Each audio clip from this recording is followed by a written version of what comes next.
Welcome to Faithful Bible Truths.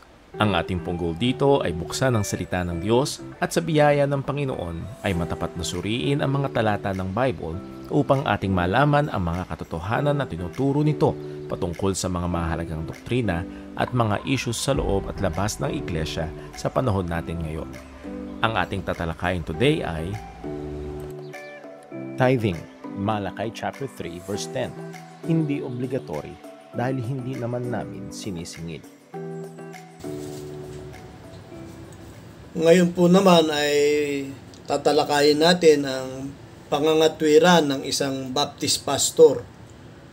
Ito po ay nag-aral pa sa Amerika, na ang sinasabi niya, tithing, even if we use Malakay 3:8-10, ay hindi daw po masasabing inuobliga nila. It's not obligatory. Bakit? Dahil hindi naman daw nila sinisingil. Kasi hindi naman namin sinisingil. So, ito yung kanyang word for word na sinabi sa amin.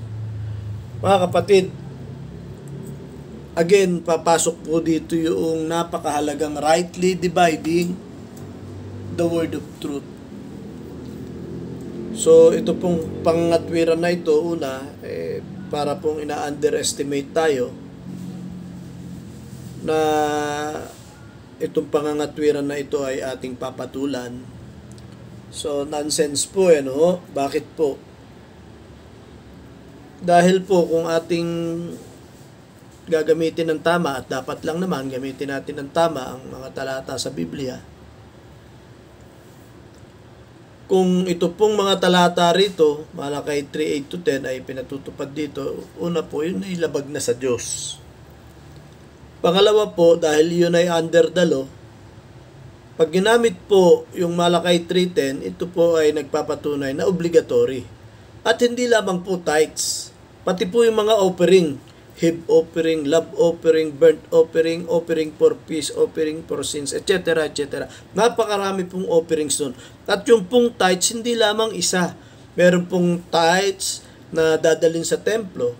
At yun ay pagsasalu-saluhan. Bukod po doon sa tithes na dadalhin sa kamalig. At bukod po doon sa tithes, ang huling tithes, yung every 3 years na ilalagay sa gates of Israel. Yun po ay para sa mga mahihirap, mga ulila at balo at mga strangers. So, kumbaga, yun yung kanilang DSWD, meron po tayong mga bagay na ewan ko kung sadyang hindi nila alam, kaya hindi nila pinaglilingkod, o di kaya itinatago nila upang wag mahayag yung kanilang mga pandaraya. So, napakabigat po mga kapatid, pero dahil sa sila na may nag-aral, ay bakit nakapangangatwiran sila ng mga nonsense na katwiran? Kung ito po ay pinatutupad nila sa panahon ngayon, una, yun po ay malaking pagkakamali, kasalanan sa Diyos, at hindi po pwede yung katwiran na dahil hindi nila sinisingil ay hindi obligatory. Kung ginagamit po nila ang talatang ito, dahil yun ay under the law, it is obligatory, at yun po ay tax payment. Nakakahiya na po mga kapatid ang ginagawa ng mga kapasturang ito, na yung tax payment po sa Israel pinaiiral nila kahit sa bansa. So, they know better for sure, They know better. Yung tax payment sa Israel, only in Israel. Ang masaklap po nito mga kapatid, kahit po sa Israel, yung tax payment na yun ay hindi na po dapat sundin ng mga sumampalataya sa Panginoong Jesucristo.